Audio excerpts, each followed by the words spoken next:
அரசு அதிகாரிகள் என்பது மன்னர்களுக்கு இணையானவர்கள் தான். இன்னைக்கு ஒன்றும் இல்லை, ஒரு தாசில்தார், ஒரு ரெவன்யூ இன்ஸ்பெக்டர், ஒரு விஓஓ, 3 பேரும் நினைச்சா எதையும் என்ன செய்ய முடியும், கைமாத்தி விட முடியும். தான் காரணம் மறைமுகமா சொல்றேன். நீ சங்கம் வச்சதுனால தான்டா இப்படி நடந்தது. நீ சங்கம் வச்சுட்டு அந்த அவங்கள தூண்டி விட்டு இப்படி வந்து அவங்க சாகிறது காரணமாயிட்டங்கிறது மறைமுகமா சொல்றாரு. இதெல்லாம் ஒரு இனவெறி சார்ந்து பெரிய ராமசாமியை திட்டுறீங்களா நீங்களா? இல்ல, அவருடைய செயல்பாடும் சிந்தனையும் அவரு எல்லாமே கடைசி வரைக்கும் சாகிற வரைக்கும் இந்த இனத்துக்காக தானே போராடினார்னு அவங்க சொல்றாங்க. சரி, அவர் வந்து நேரடியாகவும் மறைமுகமாவோ கோபாலகிருஷ்ணன் நாயுடுக்கு சாதகமா இருந்தார். அந்த வழக்கு நடந்தது, அவர் விடுவிக்கப்பட்டார். முன்னாடி என்ன நடந்தது இல்ல, அது சரிதான். அதுக்காக பிராமண கடப்பாறைங்கிறது வந்து கொஞ்சம் எல்லை மீறிய செயல் இல்லையா அப்படிங்கிறது அவருடைய நிலைப்பாடு. ஏன்னா வீட்டுக்குள்ள வேற மொழி பேசல. வணக்கம் நண்பர்களே, இன்னைக்கு நம்ம கூட அரசியல் களத்தில் உரையாட இணைந்திருப்பவர் பேராசிரியர் ஐயா அவர்கள். வாங்க. வணக்கம். வணக்கம். சரி, இப்போ உங்கள்கிட்ட வழக்கமாக வந்து இலக்கியம் சார்ந்த நம்மளுடைய தமிழ் மொழி சார்ந்த உரையாடல் போவோம். இன்னைக்கு அதுக்கு வித்தியாசமா வந்து அரசியல் ரீதியான ஒரு, அதாவது இலக்கியம் என்றாலே அந்த இலக்கியத்துக்குள்ள சமூகம் எல்லாமே அரசியல் சகலமும் அடக்கப்பட்டது இலக்கியம். அரசியல் இல்லாம எதுவுமே இல்லை, கிடையாது. இலக்கிய படைப்பு என்பது ஒரு அரசியலினுடைய வெளிப்பாடு தான். இதுல நம்ம வந்து நேரடியான அரசியல்ல போறோம். சரி, முக்கியமா வந்து திருமாவளவன் அவர்கள் சீமான் அவர்களை வந்து விஜய் அவர்களையும் RSS உடைய குழந்தைகள் அப்படின்னு சொல்றாரு, விமர்சனம் பண்றாரு. காரணம் என்னன்னா வந்து சீமான் அவர்கள் வந்து பேசிட்டாரு, இந்த பாரதி குறித்து பாராட்டி பேசிட்டாரு. அது வந்து RSS உடைய பின்னணியில இயங்கக்கூடிய ஒரு அமைப்புடைய நிகழ்ச்சி. சரி, அப்ப விஜய் அப்படி சொல்றாரு. விஜய் வந்து தீய சக்தி திமுக அப்படின்ட்டாரு. அப்படின்னு சொன்னது யாருக்கு கோபம் வருது? அதுதான். அதாவது எனக்கு என்னன்னா, திருமாவளவனுக்கு ஒரு பதட்டம் வருகிறது. பதட்டத்தின் வெளிப்பாடு தான். அதை உதயநிதி பேசும்போதும் சரி, அதாவது பழைய இவருக்கு ஏன் பதட்டம் வருது, பழைய சங்கிகளோடு புதிய சங்கிகள் வரமாட்டார்கள்னு காத்திருக்காங்க அப்படின்னு விஜயும் சங்கி லிஸ்ட்ல சேர்க்கிறாரு உதயநிதி. அதே டோன் தான் எங்கேயும், வேறுபாடு இல்லை. இவர் என்ன சொல்றாரு, நம்முடைய சீமான் அவர்களுடைய அந்த இதுக்கு பதில் நேரடியாக சொல்ல முடியல. அவர் என்ன சொல்றாரு, நான் பாரதியை பற்றி பாகிஸ்தானில் கூட பேசுவோங்கிறார். நான் பேச பொருள் பாரதி, நான் பேசுறதுல தப்பு இருந்தால் சொல். மேடை என்பது நான் என் கருத்தை, எனக்கு ஏற்ற கருத்தை எனக்கு எதிராளர்களுக்கு மத்தியில் சொல்றதுக்கு வாய்ப்பு கிடைச்சா அதான பேரு. நமக்கு நான்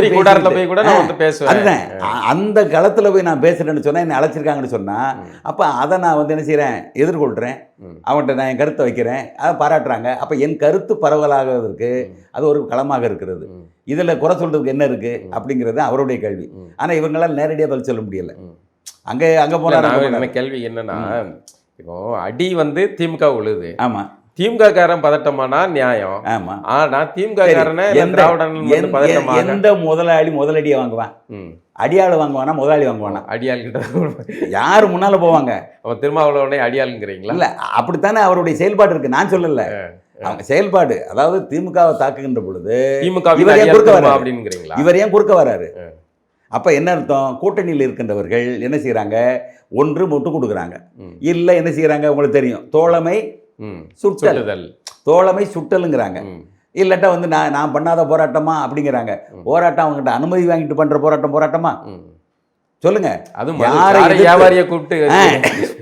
யாரை எதிர்த்து போராடுறோமோ அவங்ககிட்ட நீங்கள் தப்பாக எதுவும் நினச்சிடாதங்க, நம்ம வந்து சர்வீல் பண்ணுறதுக்கு, நம்ம ஓட்டை தக்க வைத்துக்கிறதுக்கு, அதான் எப்படி ஓட்டு, நம்ம ஓட்டை தக்க வைத்துக் கொள்வதற்கு இந்த செயல்பாடெல்லாம் தேவைப்படுது, அதையும் நீங்கள் புரிஞ்சுக்கோங்கன்னு சொல்லி தன்னிலை விளக்கம் கொடுத்து அவர்களை சமாதானப்படுத்தி விட்டு அதுக்கு பிறகு களத்தில் வந்து போராடுவது என்பது எப்படிப்பட்ட ஒரு நாடகமாக இருக்கும் யோசிச்சு பாருங்க.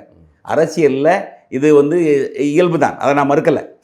ஆனால் நான் தன்னை வந்து ஒரு மிகப்பெரிய பொது உடைமை இயக்கவாதி, இடதுசாரியினுடைய ஒரு மிகப்பெரிய பிரதிநிதி என்பது போல காட்டிக்கொண்டு இந்த வேலையை செய்யலாமா என்பதான் கேள்வி. இந்த அம்மா பாலபாரதி கூட கேட்டுச்சு இந்த தடவை சொன்னது, நாங்கள்லாம் இப்போ வந்து பணம் வாங்குறது கிடையாது திமுக கிட்ட அப்படி சொன்னது. முன்னால் 15 கோடி 10 கோடி வாங்கினதை மனசில் நினைச்சிக்கிட்டு சொன்னது. அப்போ எப்படி நீங்கள் தேர்தலில் எதிர்கொள்ள போறீங்க அதை சொல்லுங்க. வாங்கலை, அப்போ தேர்தலை எதிர்கொள்வதற்கான நிதி ஆதாரத்தை நீங்கள் சொல்லுங்கள். முன்ன மாதிரி உண்டியல் கொடுக்குறீங்களா? இல்லை. அப்போ நிதி ஆதாரத்தை சொல்ல முடியும் உங்களால்? வாங்கலன்னு சொல்ல முடியும். கூட உண்டியல்லாம் இப்போ வந்து அது நாம் தமிழர்காரங்களை கிண்டல் பண்ணியாச்சு, கிண்டல் பண்ணீங்க. இப்போ அதையும் வாங்க. நான் என்ன சொல்றேன்னா, வாங்கலன்னு எப்போ சொல்றீங்களோ அப்படி என்றால் தேர்தலை நீங்கள் எப்படிப்பட்ட நிதி ஆதாரத்தை வைத்துக்கொண்டு எதிர்கொள்ள போகிறீர்கள், அதுக்கும் சொல்லுங்க, சேர்த்து சொல்லுங்க. அது சொல்ல முடியல. அதனால் அவர்களுக்கு வந்து பதட்டம் இருக்கிறது. இவர்கள் ஒருங்கிணைந்து விடுவார்களோங்கிற ஒரு பதட்டம் இருக்கிறது.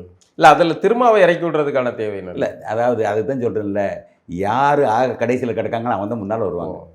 நீங்கள் திருமாவை இறக்கி விட்டாங்களா இல்லை அவரே வாண்டடாக வர்றாரா? இல்லை, அதுக்கு ரெண்டும் வாய்ப்பு இருக்குது. ஏன்னா வாண்டடாக வந்தாத்தான் தொகையும் எண்ணிக்கையும் கூடலாம், பெர்ஃபார்மன்ஸ் அதிகமாக இருந்தால். அதுதான் பார்த்தீங்களா, நீங்கள் பார்த்தீங்களா, நான் யார் போய் அடிபட்டது, யார் போய் காயப்பட்டது, யார் சிறைக்கு போயிட்டு வந்ததுன்னு சொல்லி தியாகிக்கான அடையாளம் சொல்கிறான்ல, அதுபோல தன்னை ஒரு திமுகவுக்காக அதிக தியாகங்களை செய்த, அதிக தழும்புகளை பெற்ற, வடுக்களை பெற்ற ஒரே ஒரு இயக்கம் எங்கள் இயக்கம் தான் என்று சொன்னால் அவர்கள் சந்தோஷப்பட்டு என்ன செய்யலாம், மீட்டருக்கு மேலே என்ன பண்ணாலுமே என்ன 2 சீட்டு தானே, 4 சீட்டு தானே, எதிர்பார்ப்புன்னு ஒன்று இருக்கு, கூட கிடைக்கும்னு ஒரு எதிர்பார்ப்பில் செய்கிறது தானே. அதனால் நம்மளை பொறுத்தவரையில் இன்றைக்கு இல்லை, தொடர்ந்து அரசியலில் பார்க்குறோம். ஏன்னா இதே திருமாவளவன் பிஜேபியோட கூட்டணி சேர்ந்து களமாடியதெல்லாம் நம்ம பார்த்தோம். அப்போ அவர் சங்கி அன்றைக்கு இருந்த நிலைக்கு இவர்கள் குறைஞ்சபட்ச செயல் திட்டத்தோடு நாங்கள் கூட்டணி சேர்ந்தோம்ன்றான். அப்போ மற்றவங்க சேர்ந்தால் அவங்களுக்கு குறைஞ்சபட்ச செயல் திட்டம் இருக்காதா? அவங்களுக்கு ஒரு நியாயம் இருக்கும்ல. மற்றவங்க சேர வேண்டிய அவசியமே இல்லை, அவங்க சேரவும் இல்லை. ஆமாம், ஆனால் அவர்கள் வந்து பேசக்கூட விரும்பக்கூடாது. அவர்களை வந்து எளிதாக வந்து பாஜக பி டீம்னு சொல்லிட்டா நம்மளுடைய அரசியல் நிறைவேறணும்னு நினைக்கிறேன். இவர்கள் எதிர்க்கட்சியாக இருக்கின்ற பொழுது எதற்கு எடுத்ததற்கெல்லாம் போராட்டம் பண்ணிக்கிட்டு இருந்தாங்க எல்லாமே. ஆமாம், கனிமொழி கூட என்ன சொன்னாங்க, தமிழ்நாட்டில் உதவிகள் பெருகிவிட்டார்கள் இந்த மது கடைகளினால் என்று தான் அவங்க முழங்கினாங்க. கருப்பு கொடியை பிடிச்சிக்கிட்டு வீதியில் நின்று குடும்பமே நின்று நினைச்சாங்க, பாடினாங்க. இந்த கோவன் முதல் கொண்டு என்ன செய்கிறாங்க, ஊத்து கொடுத்த அம்மான்னு சொல்லி கிண்டல்லாம் பண்ண முடிஞ்சது. ஆனால் இன்னைக்கு என்னாச்சு, நீ எதை சொல்லி யாரை ஆட்சிக்கு வந்தையோ அதை என்ன செய்ய முடியும், நிறைவேற்ற முடியலை. இந்த அரசு ஊழியர்களுக்கு ஆச்சரியப்படணும்னா அவங்க நிறைவேற்றினா தான் ஆச்சரியப்படணும், அதிர்ச்சியாகணும். அது சரி. ஆனால் என்ன செய்கிறாங்கன்னா, கொசுராக என்னென்னமோ பண்ணிட்டு இதை மறைக்க பார்க்குறாங்க. இப்போ விடியல் பயணம்னு சொல்லி இலவச பேருந்துன்னு சொல்கிறீங்க, ஆனால் பேருந்துடைய எண்ணிக்கையை குறைச்சிட்டீங்கன்னா என்ன இருக்குது, அது யாருக்கும் தெரிய போகுதா? 10 பேருந்து ஓடுற இடத்துல 2 விடியல் பேருந்து போய்கிட்டு இருக்கு, 8 மடை மாற்றி கட்டண பேருந்தை மாற்றியாச்சுன்னா யாருக்கு தெரிய போகுது? அப்போ விடியலுக்கு இலவச பேருந்து விட்டது மாதிரி ஆச்சு, அதே நேரத்தில் நம்ம கல்லா கட்டது மாதிரி ஆச்சு. நீங்கள் இப்போ பேருந்துன்னு சொன்னதுனால அதை சப்ஜெக்டாக ஒன்று ஓடிக்கிட்டு இருக்கு. தமிழ்நாடு அரசு பேருந்து போக்குவரத்து கழகம் இருந்தது, அதை மாற்றி வெறுமனே அரசு போக்குவரத்து கழகம் மாற்றிட்டாங்க.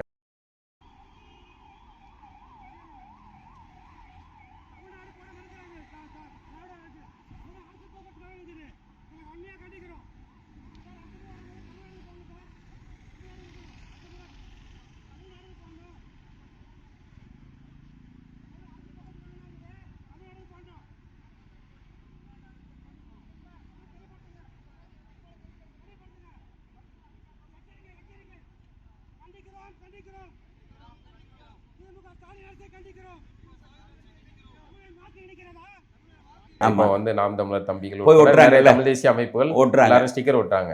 அந்த தமிழ்நாடுங்கிற வார்த்தை ஆபாச வார்த்தையான எனக்கு தெரியல, அதை கிளிக்கிறாங்க போலீஸ். வந்து என்ன பிரச்சனை என்னன்னு கேட்டீங்கன்னா, இதே ஸ்டாலின் மேடையில முழங்குறாரு. எப்படி முழங்குறாரு? திராவிடம் என்று சொன்னாலே இவர்களுக்கு எரிகிறது. ஆமா, எரிகிறதுங்கிற. அப்ப திராவிடம் என்று சொன்னாலே எரிகிறது என்று சொன்னால், தமிழ்நாடு என்று சொன்னால் உங்களுக்கே எரிகிறது என்கிற பதில் ஒரு கேள்வி வரணும்ல. கேட்கணும். தமிழ்நாட்டுக்குள்ள இருந்துகிட்டு தமிழ்னு பேசுறது என்பது இயல்பானது. ஆனா சம்பந்தம் இல்லாம திராவிட மாடல் என்று சொல்லி அதை கேட்டவங்களுக்கு எரின்னு சொன்னா அது எவ்வளவு பெரிய இயக்கத்தை யோசிச்சு பாருங்க, எவ்வளவு முரண்பாடு இருக்கு. அப்ப ஒற்றை கேள்வி, தமிழ்நாட்டுக்குள்ள தமிழகத்தை ஆண்டுகிட்டு இருக்கீங்க, அப்ப நீங்க ஏன் தமிழக மாடல் அல்லது தமிழ் மாடல் என்று ஏன் உங்க வாயில வரல? வராதுல்ல. இந்த கேள்விக்கு உங்களுக்கு பதில் இருக்கா? இந்த கேள்விக்கு பதில் இருக்கா? அப்போ அவங்கள மட்டும் வந்து திராவிடம்னு சொன்னாலே எதின்னு சொன்னால் என்ன அர்த்தம்? இப்போ இதை வந்து ரொம்ப பெரிய அளவில் முன்னெடுக்கணும். தமிழ்நாடு அரசு போக்குவரத்துன்னு சொன்னால், அரசுனா சுருக்கமாக, தமிழ்நாடு அரசுனா அது வந்து விரிஞ்சு போச்சா, ரொம்ப விரிஞ்சிச்சா. பஸ்ஸில் இடம் பத்தல, 5 வார்த்தைக்கு இடம் இல்லை, எழுதுறதுக்கு இடம் இல்லையா, 5 வார்த்தை இல்லை, 5 எழுத்து. அப்போ எவ்வளோ பெரிய, நானே சொல்கிறேன், அதாவது தமிழக அரசுன்னு சுருக்கமாக போடுங்க, தமிழ்நாடுன்னு சொன்னால் கூட 2 எழுத்து குறையும்ல. தமிழக அரசு போக்குவரத்து அதை கூட வந்து தமிழகம்னு ஆர்.என். ரவி சொன்னப்போ வந்து கொந்தளித்தவர்கள் தமிழ்நாடு சொல்லாம நாடுன்னு சொல்லாம தமிழகம்னு சொல்லிட்டாரு. அட பண்டாங்க 2 ஒண்ணுங்கிற ஒரு அறிவு கூட இல்லை. தமிழகம்னு சொன்னா தமிழுடைய மதிப்பு குறைஞ்சிருமா? அந்த காலத்துல இருந்து தமிழகம் தமிழ்நாடு 2ம் மாற்றி தான் பயன்படுத்தியிருக்காங்க. 2 ஒரு பொருள் பட பயன்படுத்தியிருக்காங்க. அப்படி இருக்கும்போது இவங்க வந்து அதை ஒரு பெரிய கண்டுபிடிச்சு வந்து பிஜேபி எதிர்க்கிறதுக்காக அந்த வார்த்தை ஜாலங்கள் நீ மட்டும் ஒன்றியம்னு சொல்லிக்கிட்டு இருக்க, நீ தமிழகம் வைக்க மாட்டேங்க, தமிழ்நாடு வைக்க மாட்டேங்க, ஒன்றியம்னு சொல்றியே. எங்க கலைஞர் கருணாநிதிக்கு பாரத ரத்னா விருது கொடுக்க, அப்ப மட்டும் பாரத ரத்னா ஒன்றிய ரத்னான்னு கொடுக்க வேண்டியதானே, கேட்க வேண்டியதானே. என்ன இது இருக்குது அந்த மாதிரி. அதாவது என்னென்னு கேட்டிங்கன்னா இவங்களுக்கு தமிழ் என்றாலே அவர்களுக்கு அச்சுறுத்த வருகிறது. நம்மளை வந்து அடையாளம் கண்டு புறக்கணித்து விடுவார்கள்ங்கிற அந்த உணர்வு இருக்கிறது. அது ஒன்றும் சந்தேகமே இல்லை. இது இன்னைக்கு இல்லை. அதான் நான் சொன்னேன், வெண்மணியில் கோபாலகிருஷ்ண நாயுடால் கொல்லப்பட்ட 44 உயிர்கள் தொடங்கின காலத்திலிருந்து அதுக்கு முன்னாலே இருந்து கூட இதே மனநிலை தமிழர்கள் தான் கேட்க வந்தேன். இன்னைக்கு வந்து இன்னைக்கு நினைவு நாள் 44 பேர்களை படுகொலை செய்யப்பட்ட குழந்தைகள், பெண்மணிகள், வயதானவர்கள் என்று பாராமல் ஒரு அரக்கத்தனமான கொடூர கொலை. ஆனால் அத்தனை பேர் விடுதலையாகின்ற ஒரு அவல நிலை தான் இந்த நாட்டில் இருந்தது. இல்லை, அந்த சம்பவம் நடந்தப்போ அதை பற்றி நம்ம விரிவாக சொல்லுங்க. அந்த சம்பவத்தில் இன்னைக்கு பலரும் வந்து சில விஷயங்கள் சொல்கிறாங்க. அதில் வந்து ஈவே ராமசாமியார் அன்னைக்கு மிகப்பெரிய அளவில் செல்வாக்காக இருந்தார். அவர் வந்து இந்த விஷயத்தை வந்து பெரிய அளவில் கண்டிக்கலை அப்படின்னு ஒரு குற்றச்சாட்டு வைக்க, அது உண்மையா? அதாவது என்னென்னு கேட்டிங்கன்னா, அன்றைக்கு ஈவே ராவனுடைய அந்த மனநிலை என்னென்னு கேட்டிங்கன்னா, ஆதிக்க சாதியினுடைய ஆதரவாளராகத்தான் இருந்தார். அவர் என்றைக்கு பார்ப்பனருக்கு எதிராக இருந்தார், ஆனால் ஆதிக்க சாதிகளுக்கு ஆதரவாக இருந்தார். அதை மறந்துடக்கூடாது. ஆனால் கீழ்மட்டத்தில் இருக்காங்க இல்லையா, பார்ப்பனருங்கிற பிராமணர்களை எதிர்ப்பதற்கும் கூட பதவி அதிகாரம் அவன்கிட்ட இருக்கு. அதுக்கு தான் எதிர்த்தது. எதுக்கு? கொள்கையெல்லாம் கிடையாது, அவன் அனுபவிச்சுக்கிட்டு இருக்கான் நல்லா, அது பொறுக்கலை. அப்போ பார்ப்பனர் எதிர்ப்பு என்பது உயர்ஜாதி இந்துக்களினுடைய வசதிக்காகத்தான் அது எதிர்க்கப்பட்டது. ஆனால் கீழே இருக்கக்கூடிய உழைக்க வர்க்கத்தை பற்றி அவர் ஒரு நாளும் சிந்தித்தது கிடையாது என்பதுதான் வெள்ளிடைமலை. ரொம்ப தெளிவாக புரிஞ்சுக்கணும். கீழே உள்ள உழைக்கும் வர்க்கத்தை, ஏழை எளியவர்களை பற்றி அவர் கிஞ்சித்தும் கவலைப்பட்டது கிடையாது. இடைநிலை சாதியினுடைய குறிப்பாக தெலுங்கு பேசக்கூடிய இடைநிலை சாதியினுடைய நலம்தான் அவருக்கு பெரிதாக இருந்தது. அதனால் கோபாலகிருஷ்ண நாயுடு அவருடைய சொந்தக்காரராக சொல்லத்தானே முடியும். இன்றைக்கு அவர்களுடைய ஏதாவது ஒரு கிளை வழியில் நான் அப்படி இப்படின்னு வந்து அந்த உறவை கொண்டாட முடியும். அதில் ஒன்றும் பெரிய விஷயம் இல்லை. ஆனால் அந்த இடத்துல ஒருவேளை கோபாலகிருஷ்ண நாயுடுக்கு வேலை கோபாலகிருஷ்ண நாடார் இல்லைன்னா கோனாராக இருந்திருந்தா வந்து கொந்தளிச்சிருப்பாரு. நிச்சயமாக கொந்தளிச்சிருப்பாரு. ஏன்னா நெல் வியாபாரிகளுடைய சங்கத்தில் தலைவராக இருக்கிறாரு. அதில் வந்து ஒரு அடியாள் கொல்லப்பட்டதுக்கு ஏறத்தாழ ஒரு 22 பல்லர்களை வந்து குற்றம் சாட்டுகிறாங்க. அதில் பலர் தண்டனை பெற்று கொண்டிருக்கிறார்கள். செயலுக்குள்ளே இருக்கும் பொழுது இந்த 44 பேர் எரியூட்டப்பட்ட அந்த வழக்கிலிருந்து விடுதலை ஆகிறாங்க. எப்படி ஒரு முரண் பாருங்க. ஒரே நிகழ்வு, ரெண்டையும் சேர்த்து ஒரே மாவட்ட நீதிமன்றத்தில் விசாரிக்கிறாங்க. அதில் அரசு 2 வருஷம் கழித்து என்ன செய்ய போகுது? 2 வருஷம் 3 வருஷம் கழிச்சு தான் என்ன செய்யுது? மேல்முறையீடு செய்கிறது. அப்போ அரசு எவ்வளவு பாராமமாக இருக்கு பாருங்க.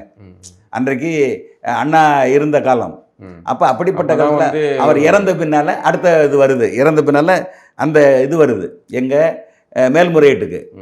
அப்போ யார் காலத்தில் வரும்? அது 3 ஆண்டுகள் 2 ஆண்டுகள் கழிச்சுன்னா அண்ணாத்தில் இறந்த பின்னால் தானே அது வரக்கூடிய வாய்ப்பு இருக்கிறது. ஆக அதாவது அண்ணா காலத்திலே ஏற்பட்ட இந்த படுகொலை, அதற்கடுத்து 2-3 ஆண்டுகள் வழக்கு தொடர்ந்து நடந்து அதற்கடுத்து தண்டிக்கப்படுவதும், விடுதலை செய்யப்படுவதும், மேல்முறையீடு செய்வதும், முழுமையாக முற்றிலும் விடுவிக்கப்படுவதுமான நிலைகள் தொடர்ந்து வருகிறது.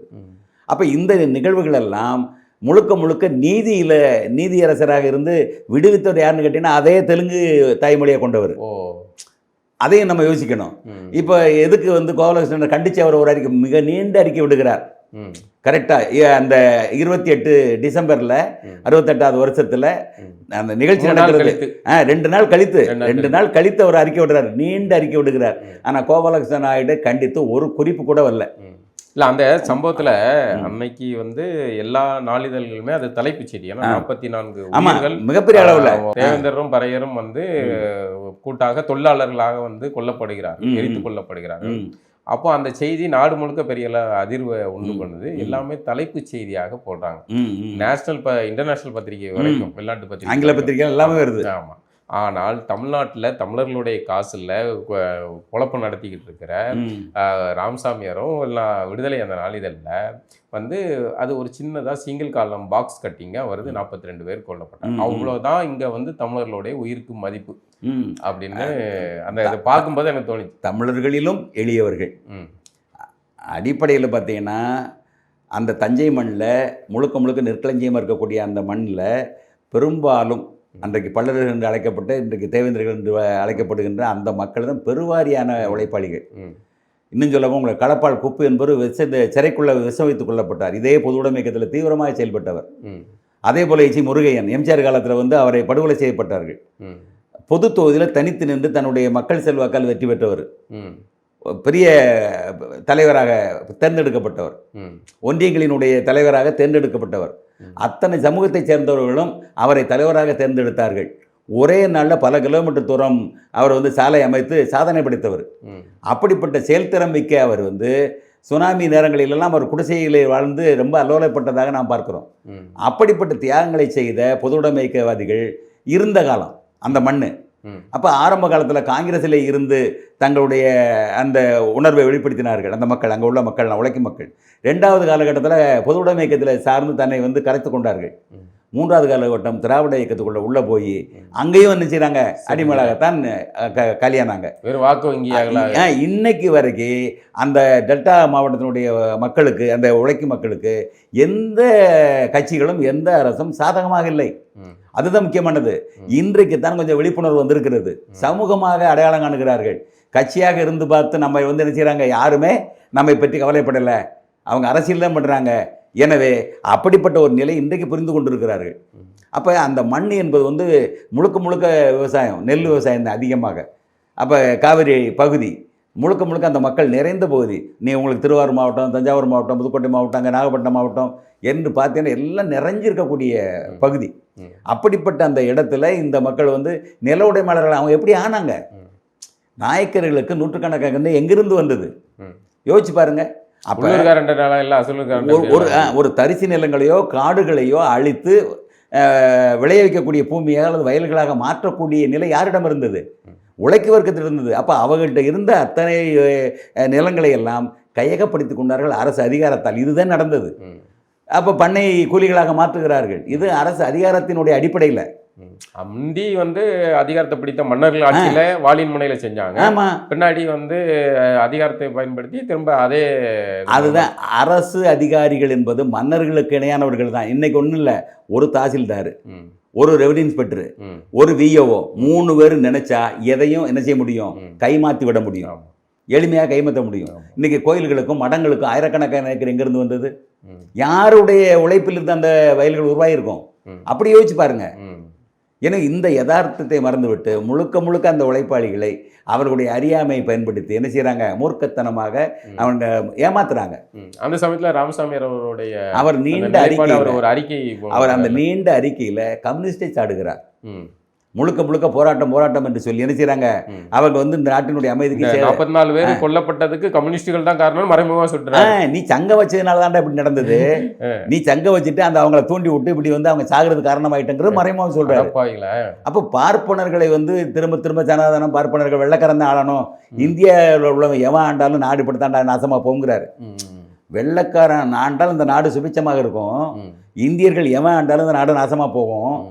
அதனால் வேறு எந்த கட்சியினாலும் ஒரு வரையறையோடு நீங்கள் வந்து கட்சியை உண்டாக்கி சொல்லுங்கள். கம்யூனிஸ்ட்டை மட்டும் எந்த வகையிலையும் என்ன செய்யக்கூடாது, இங்கே வந்து உருவாக்க விடக்கூடாது. அவனுடைய அந்த கம்யூனிஸ்டுகள் தான் இன்னைக்கு ஈவேராவை தூக்கி பிடிச்சிக்கிட்டு இருக்காங்க. எந்த பாசம் அதுக்கு பின்னாடி நினச்சி பாருங்க. அது பின்னாடி பாசம் இப்பயும் கம்யூனிஸ்டில் இருக்கக்கூடிய பெரும்பான்மையான நாடாளுமன்ற உறுப்பினர்களை இவங்களே பார்த்துட்டீங்கன்னா அவருடைய தாய்மொழி வேறாகத்தான் இருக்கும். பெரியார் ராமசாமியாரோட தாய்மொழி. ஆழமாக நீங்கள் போனீங்கன்னா வெங்கடேசன் எடுத்துக்கிட்டாலும் சரி, வெங்கடேசன் எடுத்தாலும் சரி, இன்னும் பலர் எடுத்துக்கிட்டாலும் சரி, அந்த பட்டியல் எடுத்துக்கிட்டால் பெரும்பாலும் அவர்களும் ஈவேராவுடைய உறவுக்காரராக தான் இருக்க முடியும். அப்போ அதனால ஈவேராவை விட்டு கொடுக்க மாட்டாங்க. தொடர்கிறது. ஏன்னா அவரை விமர்சனம் பண்ணால் அது நமக்கு நாமே வைக்கிறதா. இவங்களுடைய அடிப்படை தத்துவத்தை வந்து ஒருத்தன் கேள்வி கேட்குறான். அடிப்படை தத்துவத்தை எள்ளி நகையாடுறா, இழிவுபடுத்துறான். அந்த ஆள் மேல கோந்தனை வரணும், அந்த ஆள் மேல இவர்களுக்கு எப்படி பாசம் வருது? இதை வந்து ஜீவா வந்து அம்பலப்படுத்திருக்காங்க. ஈரோட்டு பாதை சரியா? எத்தனை பேரு எவ்வளவு பேர் வந்து விமர்சனம் பண்ணியிருக்காங்க. ஆனா அதையெல்லாம் உதிர்த்துட்டு கடந்தவர். நீங்க பாத்தீங்கன்னா அவரு காரியவாதி என்பதில் மிக நம்பர் 1. எனக்கு வந்து என் காரியம் தான் முக்கியம், என்ன அசிங்கப்பட்டாலும் பரவாயில்ல பாப்போம்னு போகிற ஆள். நீங்கள் வந்து ஒழுக்கத்தினுடைய விளக்கத்தை பார்த்தீங்கன்னா சகிக்காது. நம்முடைய பண்பாட்டுக்கு நேர் எதிர்மாறானது அவருடைய ஒழுக்கம் குறித்த அந்த விளக்கம். கற்பை பற்றி அவர் கவலைப்பட மாட்டார், ஆண் பெண் பேதங்கிறதே அவர் இது பண்ண மாட்டார். ஒரு ஹிப்பி கல்ச்சர், அப்படி வித்தியாசமான ஒரு கேரக்டர். ஆனால் அப்படிப்பட்டவர் இன்னைக்கு தந்தையாகிட்டார். மிகப்பெரிய அளவில் வந்து ஒரு அரசியல் அமைப்பை கொண்டு வச்சு என்ன தமிழ் பெண்கள் தானே செஞ்சு விட்டாங்க. இல்லை, எம்ஜிஆர் அம்மாவில் வந்து பொதுமக்களுக்காக சொத்தை எழுதி வச்சார். யோசிச்சு பாருங்கள், தன்னுடைய சொத்தை வந்து பின்னால் வந்து கையாளுவதற்கு ஒரு மனத்தை வளர்ப்பு மகளை கல்யாணம் பண்ணாதான் சொல்கிறார். அதற்கடுத்து நல்லா பாருங்கள், அந்த நீங்கள் வந்து அந்த காணொலி காட்சியை பார்த்தேன்னு தெரியும். ஜிடி நாயுடு அவர்கள் என்ன செய்கிறாங்க, கூச்சப்பட்டு ஒதுங்கி போகிற பொண்ணை வந்து என்ன செய்ய இழுத்து கொண்டாந்து அவர்கிட்ட ஈவராட்ட விடுறாங்க. ஈவரா முன்னால் போய்கிட்டு இருக்காரு, அவர் பாட்டுக்கு ரெஜிஸ்ட்ரேஷன் பதிவு திருமணம் முடிச்சுட்டு போய்கிட்டு இருக்காரு. அவர் வந்து என்ன ஜிடி நாயுடு என்ன செய்கிறாரு, அந்த அம்மா வெக்கப்பட்டு ஒதுங்க, சின்ன பொண்ணு, இவர் வயசானவர், 2 பேரும் சேர்ந்து போதுக்கு சங்கடப்படுறாங்க. அப்போ என்ன அர்த்தம், அங்கே வந்து உணர்வு ரீதியான மனம் இல்லை, அது சொத்து பாதுகாப்புக்கான நடவடிக்கை. இதுதான் தமிழ்நாட்டில் ஈவேரா செய்த மிகப்பெரிய செயல். படுகொலைக்கு இதெல்லாம் நீங்க எல்லாம் இப்போ தமிழர்கள்னு கொஞ்சம் பேர் கிளம்பி திராவிடத்தை எதிர்க்கிறீங்க, இதெல்லாம் ஒரு இனவெறி சார்ந்து பெரிய ராமசாமியாரை திட்டுறீங்களா நீங்களா? இல்ல, அவருடைய செயல்பாடும் சிந்தனையும் அவரு இப்போ எல்லாமே கடைசி வரைக்கும் சாகிற வரைக்கும் இந்த இனத்துக்காக தானே போராடினார்னு அவங்க சொல்றாங்களே. இல்ல இனத்துக்காக போராடினான்னு சொல்லவே கூடாது. ஏன்னு கேட்டீங்கன்னா ஒரு சார்பானதுக்காக போராடினாரு, பொதுவான ஒரு மாதிரி காட்டிக்கிட்டாங்க. அடிப்படையில் கேட்டீங்கன்னா அவர் வந்து மனிதநேயம் மிக்கவராக இருந்தால் இந்த படுகொலைக்கு அவர் எப்படி கண்டனம் தெரிவித்திருக்க வேண்டும் என்கிற ஒரு அறிக்கையை பார்த்தாலும் உங்களுக்கு தெரியும். கொந்தளிச்சிருக்கணும்ல. இன்னும் பல, அதாவது அவருடைய இதை பார்த்தீங்கன்னா உச்சம் தொடக்கூடிய அளவுக்கு பல்வேறு விஷயங்கள்ல முரண்பாடுகள் நிறைஞ்சு மலிந்து கிடக்கும். அப்படிப்பட்ட ஒரு முரண்பாடுகளுடைய மொத்த உருவம் தான் பெரியார். அதை நீங்கள் நல்லா கவனிச்சுக்கணும். ஏன்னா அவருடைய ஒரு இப்போ சமீபத்தில் கூட ஒரு செய்தி, அவர் கடவுளை வந்து வணங்கி அந்த இதை தொடங்குறாரு. அவருடைய முதல் இதழ் குடியரசு இதழை முதல்ல எடுத்து பாருங்க, முதல் இதழிலேயே அந்த கடவுளை வணங்குவதும் கடவுளை வணங்கி முடிப்பதுமான நிலை இருக்கிறது. சரி, அது கூட ஒரு முன்னிலை, அது ஒரு முன்னிலை, பின்னிலையோட வச்சுக்கிடுவோம், சரியா?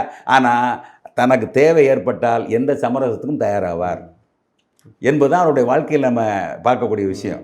திராவிடமே அப்படித்தானே இருந்திருக்கு. அதே பிராமணர்கள் கூட ஒட்டி உறவாடி அதிகாரத்தை பிடிச்சிடுறாங்க, முடிஞ்சு போச்சு. அது சீமான் சொன்னா வந்து சீமானை போட்டு அடிக்கிறாங்க. திராவிட கழகத்திலிருந்து திமுக பிரிகின்ற பொழுது எப்படிப்பட்ட நிலையை சொன்னார்கள், ஒன்றே குல ஒருவனை தேவன்னு சொல்லிட்டு அந்த கடவுள் மறுப்பை தூக்கி எறிஞ்சிட்டு வந்தாங்க. வந்த பின்னால் அவருக்காக காத்திருக்கிறாங்க. ஏன்னு தெரியுமா, அவருடைய கண்டனம் கடுமையாக இருந்தது. அவருடைய கண்டனத்தை எதிர்கொள்ள முடியல அவங்களால. அப்போ சமரசம் பண்ணதுக்கு முயற்சி பண்ணி பசங்களா அப்படியே சமரசம் பண்ண முயற்சி பண்ணுறாங்க. அவர் அதை பற்றி லட்சியம் பண்ணலை. இவங்களை கடுமையாக சாடுறாரு, கேவலமா பேசுறாரு. இவங்களும் அரசு பொறுப்புல அதிகார பதவியில் அமராம அவர் வந்து இது தானே பண்ணியிருக்காரு, சேவை தானே பண்ணியிருக்காரு. அதுதான் சொல்றேன், மிகப்பெரிய செல்வந்தர்களினுடைய பின்புலத்தோடு தான் அவர் வர்றாரு. ஏன்னா ஈரோடு மிகப்பெரிய தொழில் நகரம் கோவையில் இருக்கு. அப்ப வெளியிலிருந்து வந்து தொழில் தொடங்கி செல்வாக்கோடு இருக்கின்றவர்களுடைய பலம் அவருக்கு இருக்கிறது. ஏற்கனவே அவர் ஒரு வணிக குடும்பத்தை சேர்ந்தவர், ஓரளவு கொஞ்சம் வசதியானவர் இல்லை.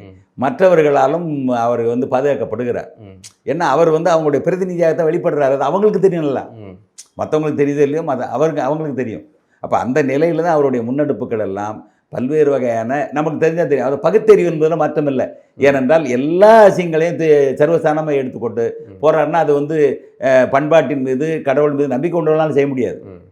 அதுதான் முக்கியமானது. ஏன்னா தாய் தாரம் அந்த இதுன்னு பேச தங்கைன்னு பேச பெண்ணு ஆண் அவ்வளோதாங்கிறது அவருடைய கான்செப்ட். அவர்கிட்ட பகுத்தறிவு இல்லைங்கிற அதை வந்து அது என்னன்னு கேட்டிங்கன்னா அது பண்பாட்டுக்கு நேர்மாறான ஒரு நிலையில் அவர் செயல்படுறாரு.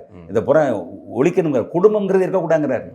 அது அப்படின்னா அது மனநோயாளி. இப்போ அதை தான் சொல்ல வரேன், கருப்பையை எடுத்து வெளியே போட்டுருங்கிறாரு.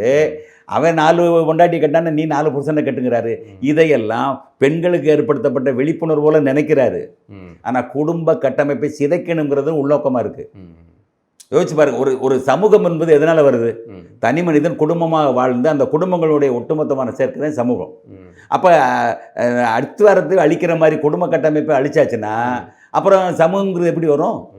நீங்களும் ஆணாதிக்கவாதிகள், அதனால தான் வந்து ஈவேரா பெண்ணிய உரிமைக்காக நின்று அவரை பிடிக்கல.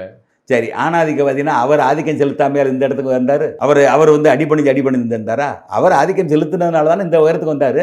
அத்தனை பேரையும் காலி பண்ணிட்டு அவருக்கு முன்னாலே அரசியல் இருந்தவங்க இருக்காங்கல்ல, எத்தனையோ கட்சிகள் அரசியல் தலைவர்கள் இருந்தாங்கல்ல, அவங்களெல்லாம் பெண்ணியத்தின் பார்வையில் நின்று பேசியிருக்காருல, அதனால தானே இன்னைக்கு பெண்களுக்கு பிடிக்குது. இல்லை, அதாவது எல்லா பெண்களுக்கும் பிடிக்குதான்னு பாருங்க. நல்ல பண்பாடு உடைய நல்ல பெண்களுக்கு பிடிக்குதான்னு பாருங்க. குடும்பமாக பிள்ளை ஊட்டியோட வாழக்கூடிய விருப்பம் உள்ள பெண்களுக்கு பிடிக்கான்னு பாருங்க. அவருக்கு ஏத்த மாதிரியான பெண்களுக்கு பிடிக்கலாம். அவர் சொன்ன வாசகம் அவருக்கு ஏத்த மாதிரியான பெண்களுக்கு பிடிக்கலாம். எல்லா பெண்களுக்கும் பிடிக்குமாங்கிறதான் கேள்வி. அப்படி சொல்ல முடியாதுல்ல. சரி, அவர் வந்து நேரடியாகவும் மறைமுகமாகவும் கோபாலகிருஷ்ணன் நாயுடுக்கு சாதகமாக இருந்தார். அந்த வழக்கு நடந்தது, அவர் விடுவிக்கப்பட்டார். முன்னாடி என்ன நடந்தது? அதாவது என்னன்னு கேட்டீங்கன்னா, அதுக்கடுத்து வந்து அமல்ராஜ் என்பவர் எம்எல் பார்ட்டியில் இருந்தவர். அதாவது அங்கே தேவதானத்துக்கு பக்கத்தில் ஒரு ஊர், அவருடைய சொந்த ஊர். அவங்க வந்து எம்எல் பார்ட்டியில் இருந்ததுனால அழிந்தவர்களெல்லாம் உறவுகிற மனநிலை நல்லா புரிஞ்சுக்கிறணும். மல்லர்கள் தான் அழிந்திருக்கிறார்கள் அதிகமானு சொல்லி அந்த மனநிலையும் மனசில் எடுத்துக்கிட்டு இயக்கமாகவும் தன்னுடைய உறவுகள் இவ்வளவு பெரிய பேரிழப்பை எடுத்துவிட்டார்கள் என்கிறனாலும் அழித்தொழிப்பு வேலைக்கு தயாரானாங்க. ஆனால் கம்யூனிஸ்ட் பேரியக்கம் கூட மத்திய கம்யூனிஸ்ட் என்ன சொன்னது தெரியுமா? வழக்கை வாபஸ் வாங்கிட்டு மக்களை நம்ம திரட்டோம்னாரு. அவங்க சொன்னது மக்களை திரட்டோம், நம்ம இதை வாபஸ் வாங்கணும்னு சொன்னாங்க. ஆனால் அவர்கள் என்ன செஞ்சாங்க? இதை பயன்படுத்திக்கிட்டு கரெக்டாக அவங்கள காலி பண்ண 42 துண்டுகளாக வெட்டி போட்டாங்க கோபாலகிருஷ்ணன் நாயுடு. ஆமாம், அதே டிசம்பரில் 1980 10 வருடம் கழித்து 90 தான் வழக்கு விசாரணை தீர்ப்பு வருகிறது, முழுக்க அத்தனை ஒரு விடுதலைன்னு சொல்லி. ஏன்னா அந்த நீதிபதி தெலுங்கை தாய்மொழியாக கொண்டவர் அவர் சொல்கிறாரு, இப்படிப்பட்ட நில உடைமையாளர்கள், பண்ணையார்கள், மிராஸ்தார்கள் இப்படிப்பட்ட காரியத்தை செய்ய மாட்டார்கள் அப்படிங்கிறார். முனியன் என்கிற முதல் சாட்சி அப்படி நீதி விடுதலை செஞ்சதை இந்த தோழர்கள் முடிச்சு வச்சாங்களா? ஆமாம், அதாவது தோழர்கள் என்னன்னு கேட்டிங்கன்னா அப்படியே ஒதுங்கிட்டாங்க, தொடர்ந்து முன்னெடுக்கல. அரசு நான் சொல்கிறது அமல்ராஜ் உள்ளிட்ட தோழர்கள் என்ன செய்கிறாங்க? அவங்க வன்மம் வைக்கிறாங்க, இதை விடக்கூடாது என்கிற வன்மத்தை தொடங்குகிறார்கள். நீதி விட்டுடுச்சு, நீ விடுதலை செய்யலாம், ஆனால் நாங்கள் விடுதலை செய்ய தயாரா இல்லைங்கிற முன்னெடுப்பு அவர் முன்னெடுத்து போய் என்ன செய்யறாரு? அந்த அழித்தொழிப்பு வேலை செய்யறாரு. இது எனக்கு தெரிஞ்சு பெரும்பாலும் என்னன்னா முழுமையாக கூட தேவேந்திரர்கள் தான் என்பதுதான் பதிவாக இருக்கிறது. நீங்கள் சொன்னது போல, பலர் சொல்வது போல ஒரு சில பறையர்கள் இருக்கலாம்ங்கிறது தான் இது. ஏன்னு கேட்டீங்கன்னா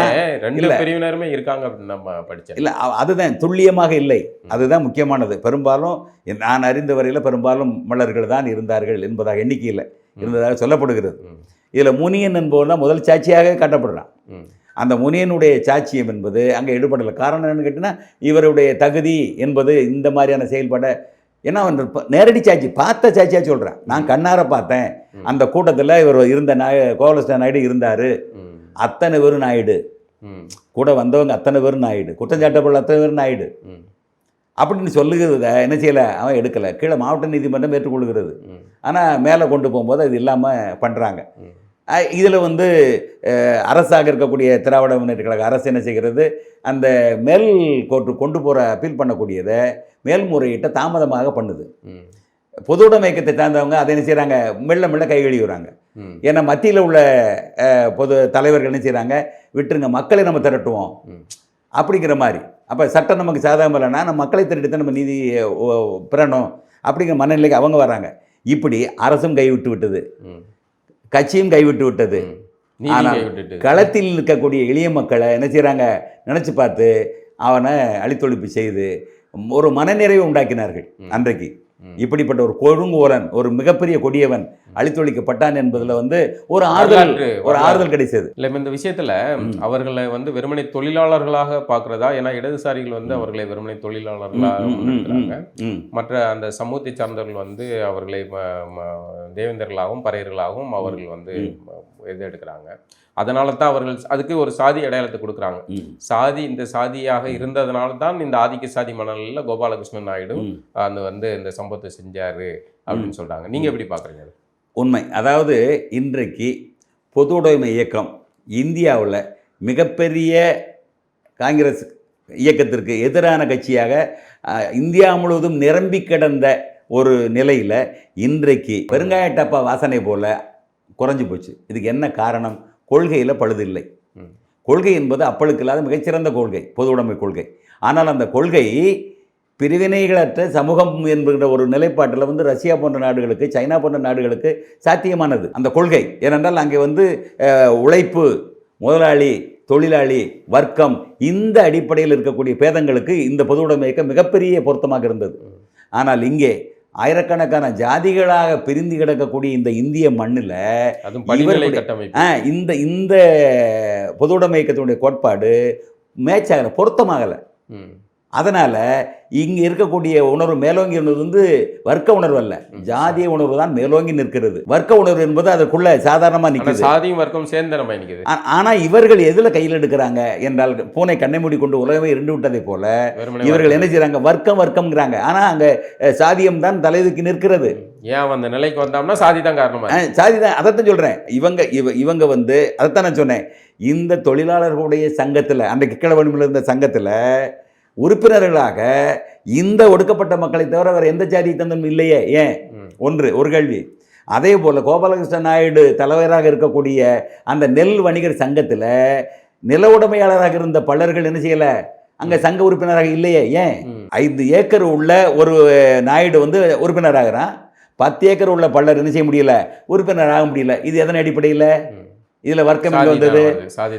அதே போல் பலருபறையை நிறைந்திருக்கக்கூடிய இந்த பொதுவுடைமை இயக்கத்துக்குள்ள ஏன் நாயுடு சமூகத்தை சேர்ந்தவர்கள் வந்து சங்கத்துக்குள்ள பெரும்பாலும் உறுப்பினர் வர முடியலை?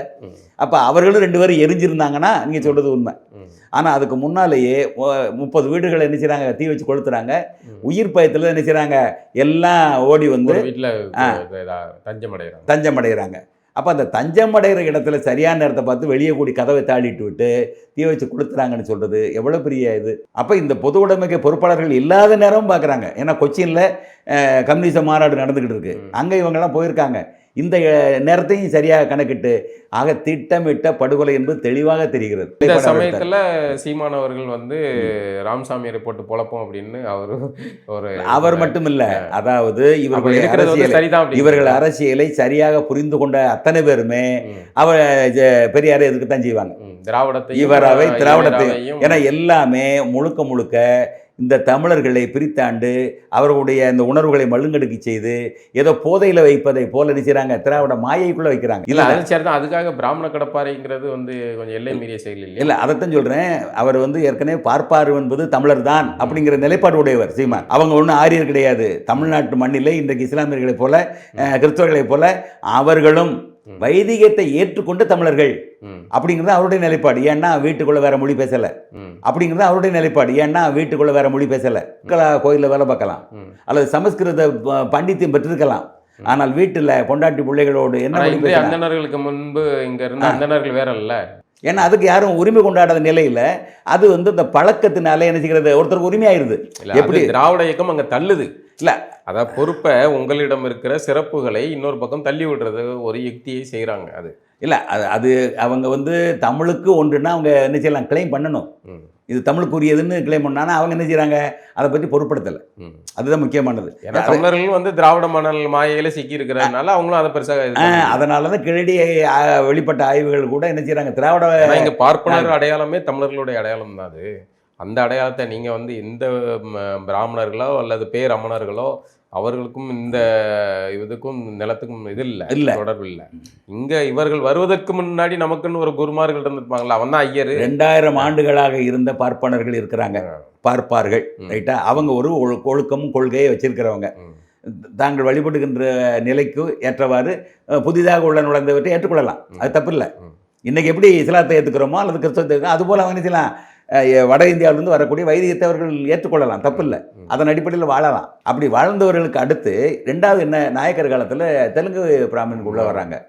அவர்கள் தங்களை இவர்களோடு இணைத்துக் கொள்கிறார். ஏன்னா அதிகாரத்தை பங்கிட்டுக் கொள்வதில் பல நான் நீனு முந்தம் பொழுது அவர்கள் என்ன செய்ய ஒன்றிணைக்கப்படுகிறார்கள். இல்லாட்டா தென்கலை வடகலை ஏன் வருது நினைச்சு பாருங்க. தென்கலை வடகலை ஒரே நான் வந்தேன் வேண வந்தேன், ஆனால் தென்கலை வடகலைன்னு வருதே இல்லையா, அப்படியெல்லாம் இருக்குது. அதனால் பார்ப்பனர்களை தெலுங்கு பார்ப்பனர்னா தமிழ் பார்ப்பனர் அவங்களுக்குள்ளே இருக்குது. அதை வச்சு தான் என்ன செய்ய நம்ம இன்றைக்கி அவர்களை நம்ம புறக்கணிக்க கூடாது என்பதாக சீமானுடைய நிலைப்பாடு. நன்றி ஐயா, மீண்டும் மகிழ்ச்சி. வணக்கம்.